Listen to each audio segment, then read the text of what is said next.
Hello everyone, Ember Power here, and welcome back to a new video. In this one I'm going to be talking about EAB, which is an alternate format that I made, and the update that came with Scarlet Violet.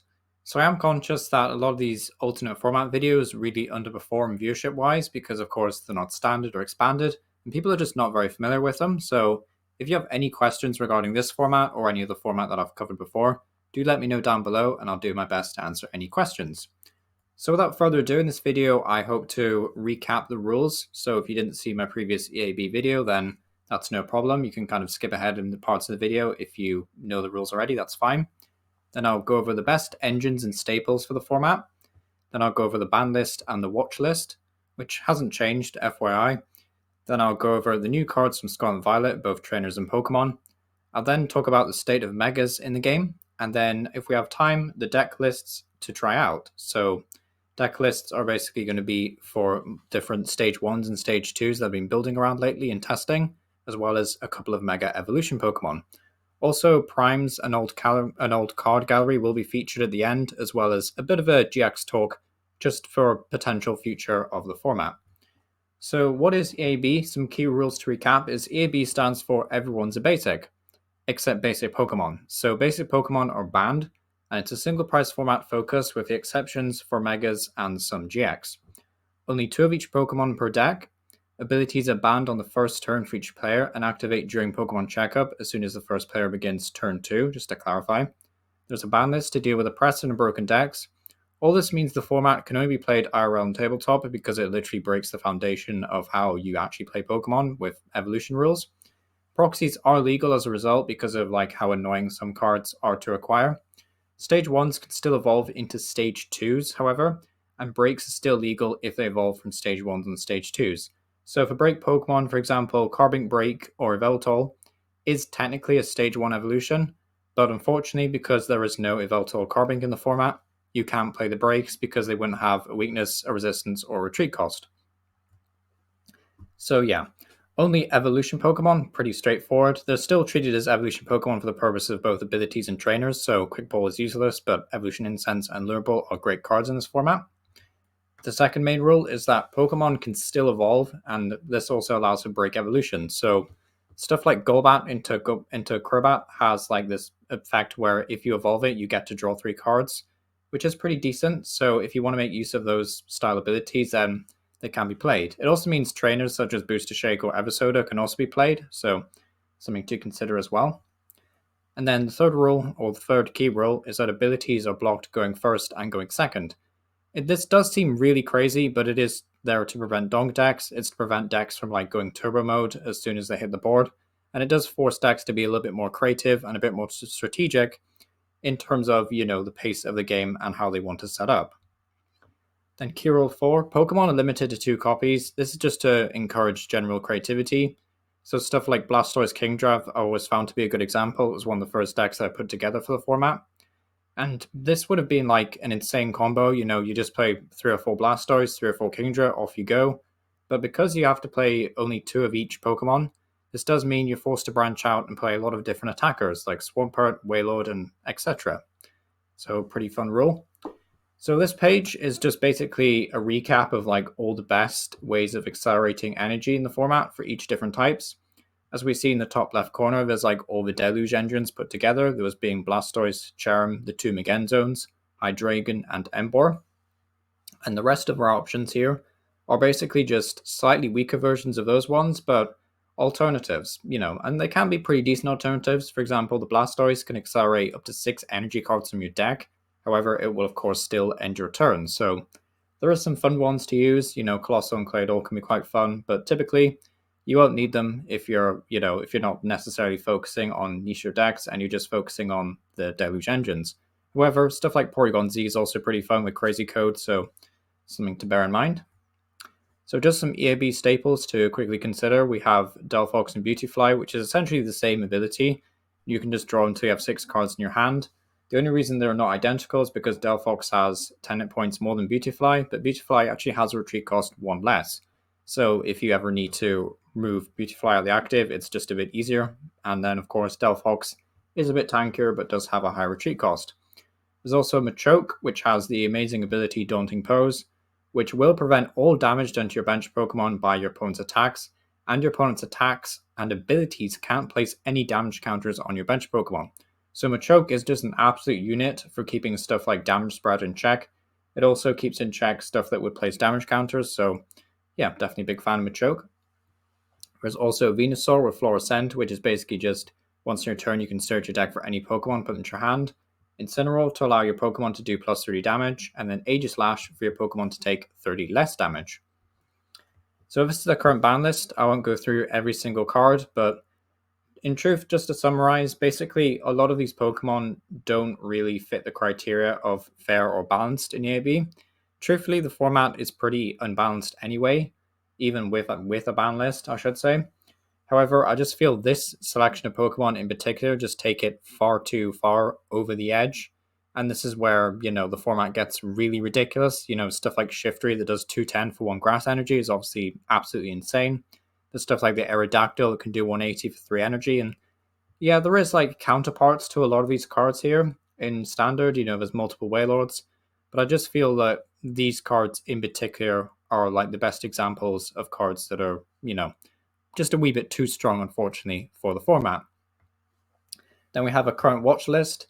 All of these cards are currently playable, including the ones on the right, the trainers, I should say. But yeah, it's just something to consider as a watch list, I guess. If I find that any of these end up being too broken or anything, they could always get removed. But yeah, it's a watch list for a reason. Everything's not banned on here. It's just there to consider.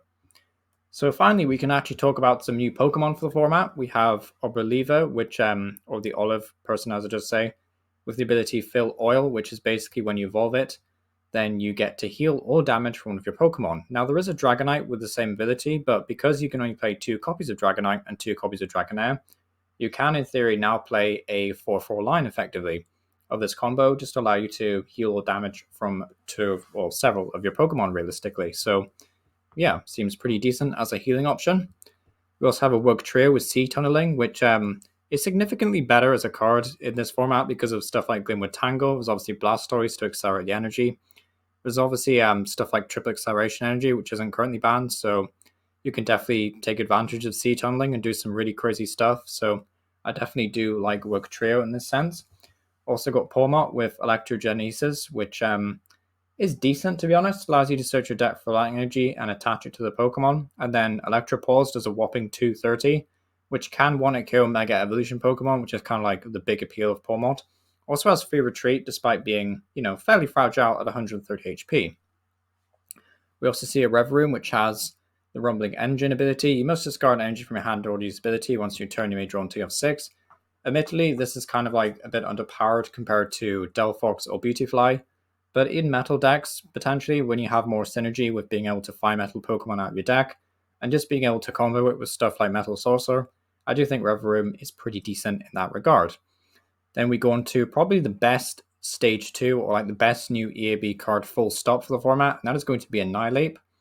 Annihilape, for a single fighting energy, does 70 damage for each prize card your opponent's taken. Absolutely bonkers attack. Now, fighting types are pretty weak in the format, so I thought I'd cut them some slack and let them have this Annihilape. But truthfully, I could see this card being banned if this format ever really took off in any sense whatsoever, because 70 for each prize card is ridiculous. Like, we're talking ludicrous damage very quickly, especially the fact that it can one-hit kill Megas as soon as they go down to 2 prize cards, I should say. So, yeah, instead of taking 4 prize cards, so you'd be doing, 280, which is crazy. So yeah, Annihilape, very busted. We also see a Crocodile, which has some like limited control / earthquake spread kind of damage. Also just doing 180 for 2 energy is pretty decent, and yeah, pretty solid card overall. So I picked out some new trainers that I thought were pretty good for the format. Obviously stuff like Beach Corp won't work because there's no basics around, but there is some decent trainers. Rock Chestplate's pretty good. Also, something I hadn't realized, and I just thought I'd bring up this bit of trivia on the right here, is that I hadn't realized that Defiant Band is essentially a reprint-ish of an old tool card called Solid Rage. Solid Rage says if you have more prize cards left than your opponent, like Defiant Band, this Pokemon does plus 20 damage. So it's not quite the plus 30 that Defiant Band gives you, but definitely a bit of an homage to that card. So Yeah, just thought that was a fun piece of trivia to throw in the video, but yeah, looks pretty cool as well. Some very cool artwork on the Ultra Trainer cards.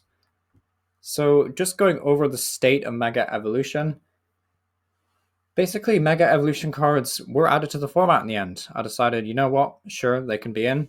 Mega Evolutions are a good choice because they don't go beyond the 2-hit KO range for most EAB attackers, and they give up 2 prize cards, so they're not like 3 prize Behemoths and the game's over in like 3 or 4 turns. They are a bit tanky, and that can be a bit of a pain for some decks to deal with. How they're implemented is that you need a chosen Spirit Link attached to another Pokemon in play. Otherwise, benching one of these will end your turn, just like evolving them in the TCG currently. So just to recap what that all means, let's take Mega Gyarados EX for an example.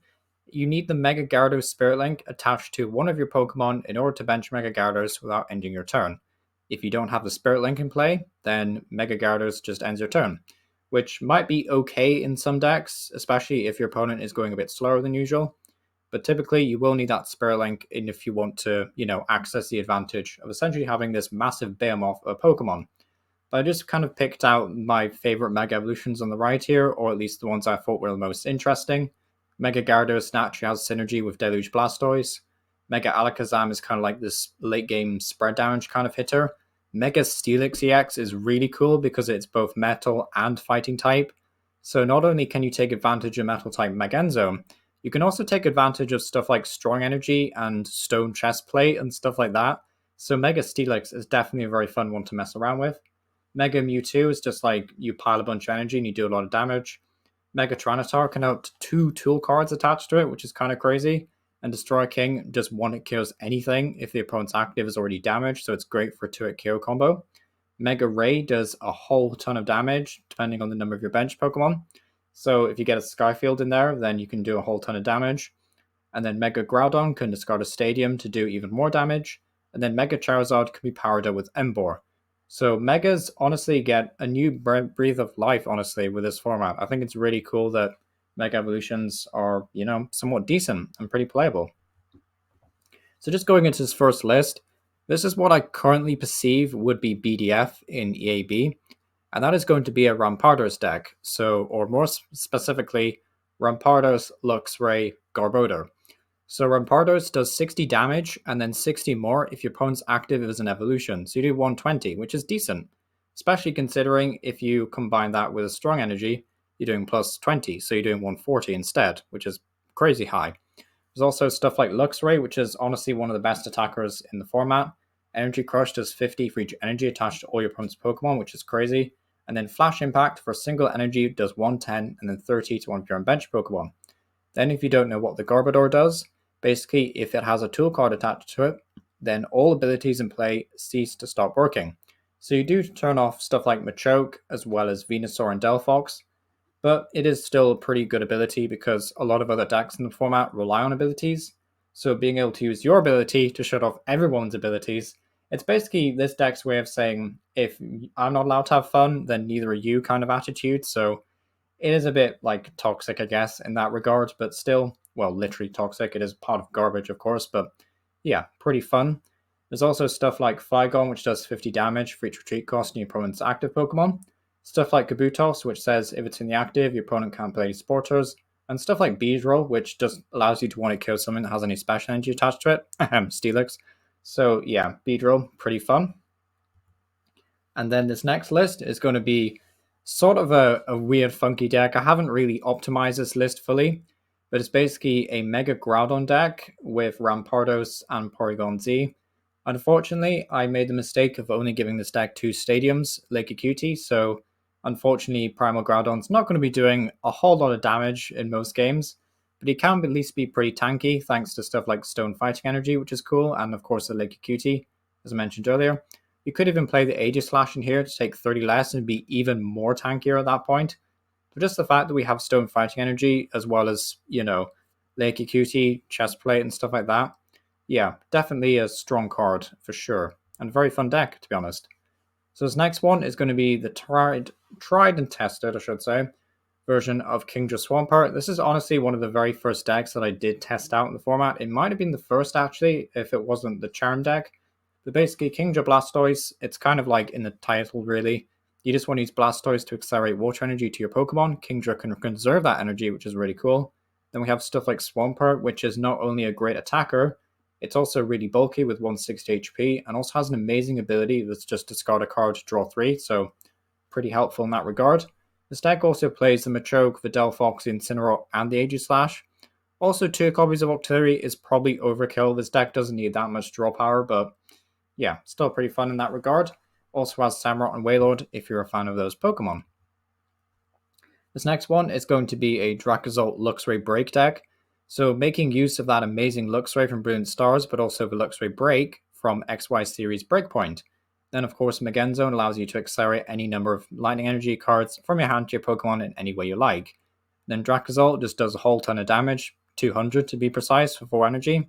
And we can modify that a bit with Electro Power and recycle any energy that we need with stuff like Energy Recycler. So very devastating deck. Lightning is just such a good type in this format thanks to Magen Zone and Luxray.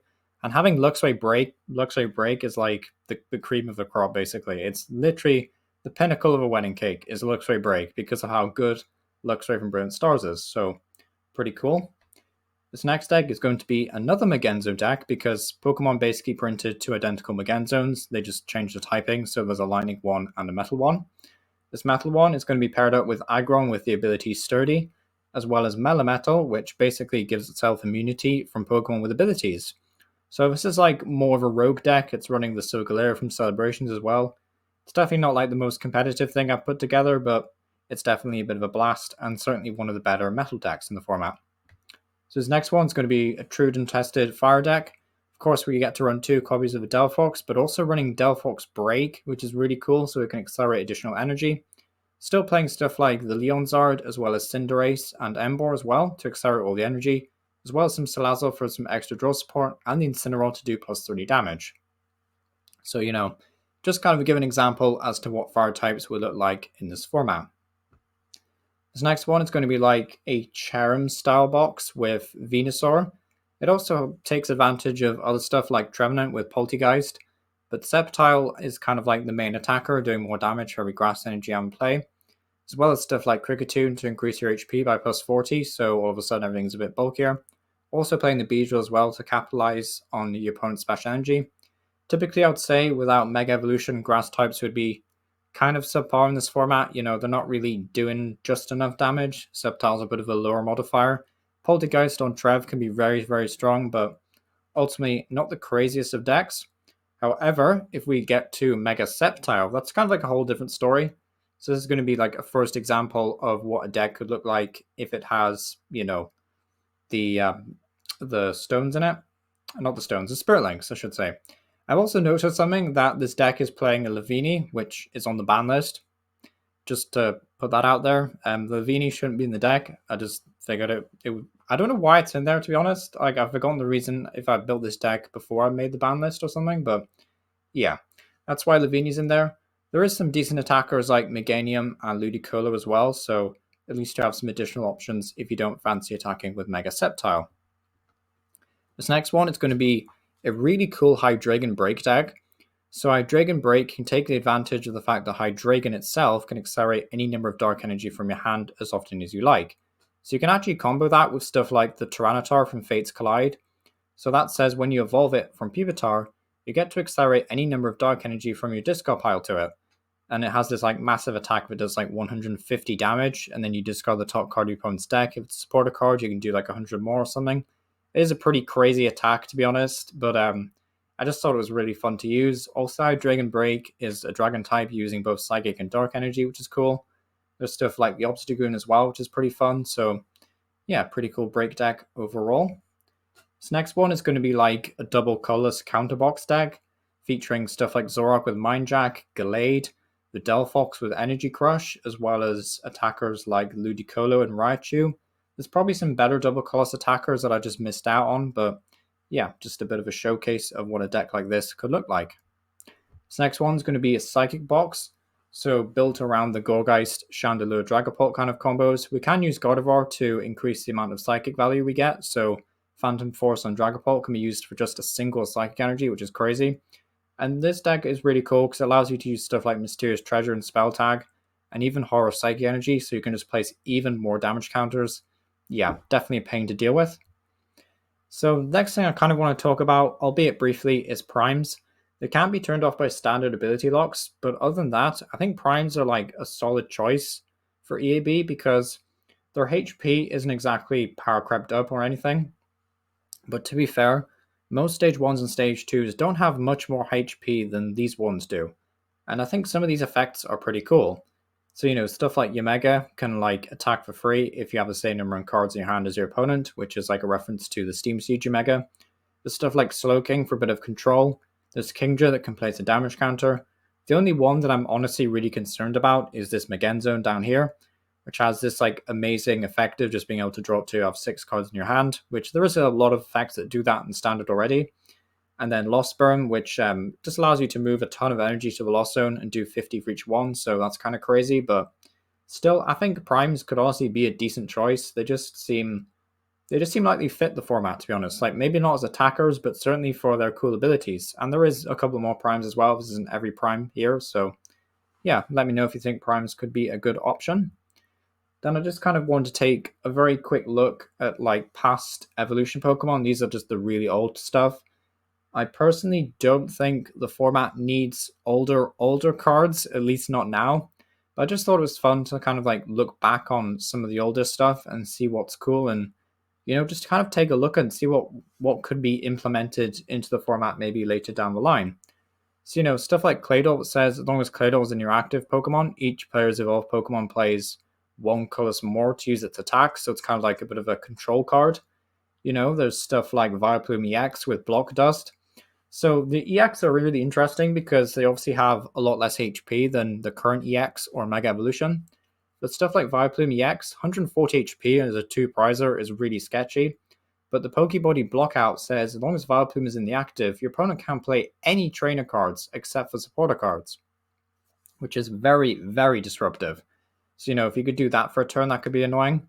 There's also stuff like Trinatori X that can place a Shockwave marker and then use its second attack, Shockwave, or its third attack, I should say, which just allows you to KO any Pokemon with a Shockwave marker. So you can just KO like a Mega Evolution or something. There's just like a lot of cool Pokemon as well to have a look through. If you want to have a look at these, by the way, you just have to go on the Pokemon website and look at the card database and then select through the older sets, and you'll be able to browse through these in case you didn't know. So here's just a couple more. We've got stuff like Tyranitar EX in the top left corner there with 4 unique attacks. Like, can you imagine playing in a format where Pokemon had 4 unique attacks? Like, that's just crazy to me. Like, I really wish I played during this era because it seems so cool. I do wish that Pokemon had brought back 3 or 4 attacks on most modern cards. I know they did 3 attacks on like Kangaskhan a couple of sets ago or whatever, but, it would be nice to see stuff like this again. And, a lot of these Pokemon, of course, would be power crept out by the current EAB attackers, but there is just like a lot of cool abilities and stuff. So, there's even a Xatu, which can increase your damage output by plus 10 if you really think you need yet another modifier. There's stuff like Gardevoir, which can place a lot of damage counters. Cradley X, which says your opponent can't evolve from their play Pokemon in the hand to evolve. So if that ever becomes an issue, then Cradley can be coming in there and being a pain. So yeah, definitely some cool cards. Just a couple of more here to go over. There is some level ups that are kind of cool. There's one like Porygon Z, which could evolve from the current Porygon Z with Crazy Code. So you actually retain the previous stuff. You just get 2 new Pokepowers, Mode Crash and Decode. Megenzone could also make a level up. Now, I have kind of like cheated on my own rules here by saying Regigigas level X could be included. But to be honest, I think basic level X's are okay because they come with their own weakness and retreat cost. So it's not as if, these Pokemon are basics without... Well, they're not like basic evolution break Pokemon, right? They're not like Carbink Break, which doesn't have retreat cost to weakness or anything like that. So maybe Regigigas could be, one of the first basics that actually makes it into the format somehow because it kind of cheats its way in. But yeah, pretty cool in that regard. Also stuff like Infernape, which is kind of cool. Tangrowth is fine. There's also like a bunch of like different stadiums and supporters I highlighted, which I thought were pretty cool. Stuff like Holland Lake, which actually gives your Pokemon an attack and stuff. There's just so many cool trainers in the past, and I really wish Pokemon would do more stuff like this, but yeah, just stuff to bear in mind, I guess. Just some more examples over here. Stuff like Fossil Excavator is pretty cool. Moonlight Stadium is cool. Amulet Coin is cool. Like, I think all of these cards are cool. I just kind of wanted to highlight them and bring them up. And because the format is actually proxy legal, you could experiment with these and stuff. So always something to bear in mind. So just to like look at the future, I guess, a little bit, is evolved GX Pokemon. So Pokemon GX evolution cards were added as an experiment for testing. They add additional combos and the dynamic of a GX attack. How they're implemented is that you can only run a single GX in your deck to emphasize their power in the format. And what I was meant to say there as well is you can only run a single copy. So on top of only being able to play one unique GX, you can only play one copy of a GX because they are just so much better than most other stuff.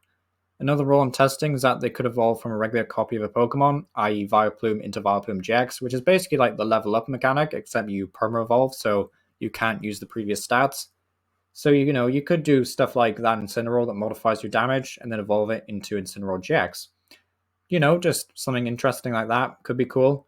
Otherwise, I think it'd be a bit of a shame if, the main evolution GX Pokemon got left out because, they wouldn't be a proper rule for them to be implemented into the format, I should say. So I did have a couple of V-Stars under review. Ultimately, I just decided against these like last minute and stuff because truthfully, I don't think they fit the format very well, at least not currently. Stuff like Unknown V-Star and Cleaver V-Star are honestly a bit better. They seem to be the most balanced of a lot, funny enough, because they're like the worst. But, typically stuff like Giratina doing 280, Regigigas doing 230, like they all just kind of want to KO Mega Evolutions, which I don't want that to be a thing really. I want Mega Evolutions to have their chance in this format. So, yeah, seems a bit unfortunate. But yeah, thank you for watching. Any feedback would be appreciated, of course. I'd love to continue making videos for this format if people are interested enough. It is limited to RL tabletop, which I know sucks, but I do recommend giving this format a go. Give it a chance, provided enough deck lists as well for you. So yeah, it's been Ember Power. Thank you for watching. Hope to see you next time. And yeah, thank you for watching.